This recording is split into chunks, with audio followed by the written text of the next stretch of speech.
자, 이제 국제법 시간인데요. 국제법에 대한 대략적인 말씀을 드리고 내용에 들어가도록 하겠습니다. 일단 교재는요, 이 15판, 진조사에서 나온 국제법 15판이고요. 살펴보니까 14판하고 크게 이렇게 차이가 없습니다. 이렇게 14판으로 써도 상관없을 것 같고요. 이 판이 바뀐 거는 뭡니까? 12, 13, 14 이쪽을 본다고 상관이 없습니다. 이렇게 크게 바뀌진 않았기 때문에. 그러니까 새 책을 굳이 개인적으로 사지 않아도 될 것 같고요. 페이지는 오히려 좀 줄었는데 14판보다 페이지가 준 것은 글자 크기를 좀 줄였고요. 칸 크기를 좀 줄였더라고요. 그렇게. 그래서 이제 내용은 이제 많이 변함이 없이 그 글자 크기를 줄여가지고 이 페이지 수가 좀 줄어든 그런 형태이기 때문에 따로 사지 않아도 될 것 같고요. 만약에 바뀐 것이 제가 갖다 모든 페이지를 갖다 비교하지는 않았기 때문에 어느 분이 구절이 틀렸는지 좀 확인 좀 안 되긴 하는데, 설령 이제 바뀐 내용이 있다고 하더라도 문제풀이나 이런 시간대 이렇게 이제 보충하는 방식으로 충분히 개선할 수 있을 것 같고요. 그래서 14판을 가지신 분들은 그냥 봐도 상관이 없을 것 같습니다. 이렇게. 예. 일단 그 다음에 이제 참고서요. 참고서. 이렇게. 참고는 이 국제법론이라고 해서 이 김대순 교수의 책이 있습니다. 이렇게. 이 책을 보시면 되는데, 이 책이 거의 2000페이지 가까이 됩니다. 이렇게 이제 상당히 이제 두께가 좀 두껍고, 그래서 어떻게 이용을 하냐면, 이 책을 보면서 이해가 안 되는 부분만 이렇게 찾아 올라가서 이렇게 보시면 되겠습니다. 근데 저 책은 이제 법서임에도 불구하고 상당히 읽기가 좀 편하게 되어 있습니다. 이렇게 상당히 잘 읽히는 그런 내용으로 되어 있고요. 근데 객관식으로 하기에는 좀 양이 좀 많죠. 정리가 좀 쉽지 않고 이렇게. 객관식용은요, 지구상 이 책만큼 잘 되어 있는 책은 없습니다. 이렇게 정리책만큼 이렇게요. 어떤 책보다 상당히 잘 되어 있고, 그래서 시중에 나와 있는 여러 책들이 있거든요. 그래서 이 책을 뛰어넘기 위해서 여러 책이 나와 있는데, 둘 중에 하나입니다. 이 책보다 부족하거나 이 책보다 쓸데없이 많거나 이렇게 되어 있습니다. 이렇게. 그래서 여러분들은 책에 대해서는 충분히 이 책을 신뢰하고 이제 공부를 해도 될 것 같고요. 오전에도 얘기했으나만 책이 문제가 아니죠. 문제는 나죠. 이렇게 이제 내가 어느 정도 해내는 게 문제지. 책은 상당히 이 책만 가져도 충분히 100점을 맞을 수 있을 정도로 잘 구성이 되어 있고요. 그러나 20문제 중에 18문제는 기출된 문제에서 계속 반복이 되기 때문에 쉽습니다만, 두 문제는요, 역시 어느 책을 보든지 간에 까다롭습니다. 이렇게. 두 문제는 어느 책을 보든지 간에 이제 빠져있는 게 있을 수 있기 때문에, 우리는 18문제면 90점이거든요. 이렇게. 여기까지만 도달하면 되겠죠. 이렇게. 그래서 이제 국제법은 이 어떤 직렬에 국제법 과목이 뭔가 하나의 선택 과목이든 필수 과목 들어갔다는 거의 축복입니다. 이렇게. 이제 거의 90점 이상은 거의 나타났다는 뜻이죠. 이렇게.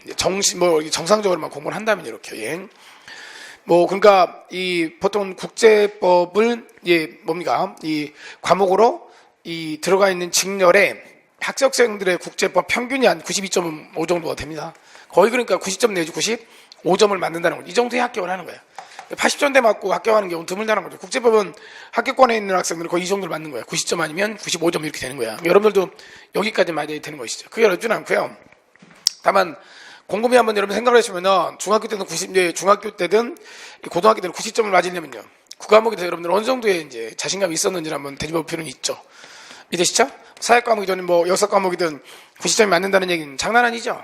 여러분 어느 정도에 이제 자신감이 있어야 되는지는 대충 감이 올 거 아니야. 그 정도는 해주셔야 되는 거야. 그러니까 모든 과목이 그 정도는 해야 합격권에 다가갈 수 있는 겁니다. 이렇게요. 다만 국제법은 다른 것보다는 좀 처음 진입하기는 이제 어렵지만 진입을 하고 난 다음부터는요, 그 다음에 좀 편합니다. 법 과목이 마치 자전거 타는 것과 좀 유사해서 처음에 배울 때가 좀 힘들지만 한번 배워놓으면요, 2년 지나고 3년 지나도요, 다시 금방 탈 수 있게 이렇게 되어 있습니다. 이렇게.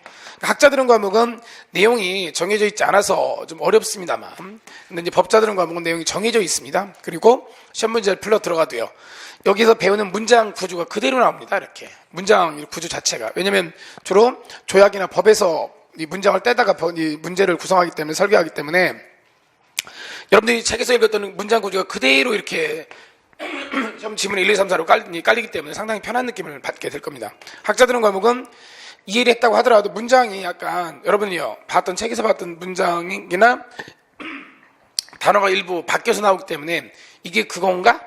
할 때가 이렇게 있습니다. 그러니까 이제 곱씹어서 문장을 읽어야 되는데, 법과목은 그런 건 없는 거죠. 법 조문에서 그대로 그냥 따다가 문제를 나기 때문에 법 조문만 잘 이해를 하고 있으면 그대로 풀기 좀 쉬운 그런 형태의 과목입니다. 이렇게. 그래서 여러분들도 92.5, 90점 아니면 몇 점이에요? 95점을 맞으려고 해야 되는 거예요. 이렇게. 이해되시죠? 이거는 이제 국제법을 잘해서 합격하는 건 없고, 잘하면 그냥 남들하고 똑같은 거고 못하면 떨어지는 거야.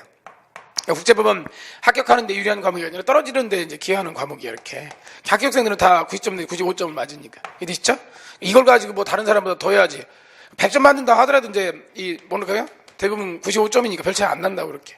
이건 반드시 90점 내지 95점을 맞아야 되는 거야. 이해되시죠? 이걸 못하면 떨어지는 거야, 이렇게. 그 다음에 대략적으로 어떤 내용이 있는지 잠깐 보겠습니다. 이렇게. 어떤 내용이 있는지 잠깐 보는 이유는 이렇습니다. 법과목을 공부할 때의 방법인데요. 법과목을 공부할 때는 이게 법과목은 철저하게 이제 이렇게 개념 위주입니다. 개념 이렇게. 개념을 잘 잡아야 돼. 예를 들면 A라는 개념을 주고서 A라는 개념이 여기까지냐, 여기까지냐, 여기까지냐, 네 도끼가 금도끼냐, 은도끼냐, 새도끼냐 이걸 계속 물을 거라고요. 거기까지 정확하게 개념적인 해줘야 돼, 이렇게. 이해되시죠? 정밀하게 묻는 거야, 이렇게. 1이냐, 1.1이냐, 1.12냐 이걸 계속 물을 거라고요. 그럼 여러분 정교하게요. 그 개념의 범위를 정해주는 거야. 그래서 이 법과목을 볼 때는 용어들 자체가 대단히 건조하죠. 윤기가 없는 단어들, 전혀 움직임이 없는 단어들, 이런 단어를 좀 쓰고 있거든요. 이렇게 경계를 분명히 하기 위하면 이렇게. 예를 들면 정인이, 한인이 뭐 이런 단어를 쓸 수가 없다고요. 물림 있는 단어를 못 쓰는 거야. 딱 경계가 딱딱 끊어지는 그런 단어를 쓰는 거거든요. 그러니까 이 법과목을 공부할 때는 개념의 범위가 여기까지냐, 여기까지냐, 이해되시죠? 정확하게 끊어야 돼, 이렇게. A라는 단어 안에 1이 들어가는 2가 들어가는 여기 4까지 들어가는 5 이렇게 물을 거야. 여기를 정확하게 그어주는 거야. 밋밋하게 공부하면은 경계가 흐릿하면 이 공부는 계속 해도 80점이 못 넘을 겁니다, 이렇게. 이해되시죠? 여러분들이 뭐 어떤 뭔가 과목을 공부했는데 60점대다. 그럼 아예 기분이 안 된 거야. 그럼 이 사람들은 문제 풀 필요도 없습니다, 이렇게. 그럼 뭐만 하라고요? 내용을 더 외워야 돼, 이렇게. 만약 90점이다. 그럼 여러분들 마음대로 하라는 점 없습니다, 이렇게. 지금까지 했던 방법이 잘 돼 왔다는 뜻이니까. 요 사이가 좀 애매할 수 있죠, 이렇게. 이해되시죠? 법과목은 개념 과목이기 때문에 개념의 범위를 정확하게 한다, 이렇게. 그러니까 이제 거기를 벗어나면 틀리는 거예요, 이렇게. 그리고 법과목은 보통 체계적으로 한다. 이렇게 하면 체계적으로. 체계적으로 하는 것은요, 다시 한번 쉽게 하면 제목보기야, 제목보기. 자, 이제 책을 보겠습니다. 차례 봐봐, 차례. 차례 보게 되면, 제 1장 이렇게 돼 있죠? 1장, 이렇게, 1장. 1장을 딱 보면 1절, 2절, 3절이 이렇게 돼 있죠? 그러면 내용에 들어가기 전에 뭘 먼저 확인한다고요? 1장은 몇 절로 돼 있다? 3개의 주제로 돼 있구나. 이걸 먼저 머릿속에 크게 그리는 거야. 그러니까 다른 과목, 학자들은 과목은 크게 그리는 게 별 필요가 없어. 세부적으로 들어가서 그냥 부시면 돼. 이렇게 파괴해버리면 되는데, 법과목은요, 먼저 뭘 세워야 되나? 뼈대를 세워야 돼. 이렇게. 뼈대를 크게 세운 다음에 이 안에 다시 몇 개가 있는지를 찾는 거야, 이렇게.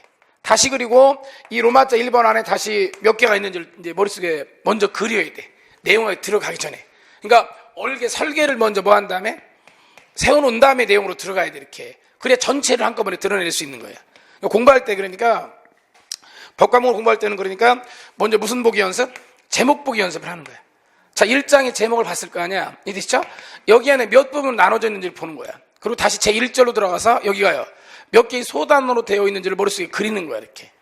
그렇게 머릿속에 크게 먼저 그림을 그린 다음에 나무를 보러 숲으로 들어가는 거야. 먼저 한 발짝 떨어져서 뭘 보는 거라고요? 숲을 보는 거야. 그런 다음에 안으로 들어가서 박살내는 거야, 이렇게 이제. 이해되시죠? 이렇게 공부하는 걸 체계적으로 공부한다고 얘기를 한다, 이렇게 이제. 그러니까 보통은 이제 공부가 잘 안 되는 사람들 이렇게 이제 제1장 있고, 제1절.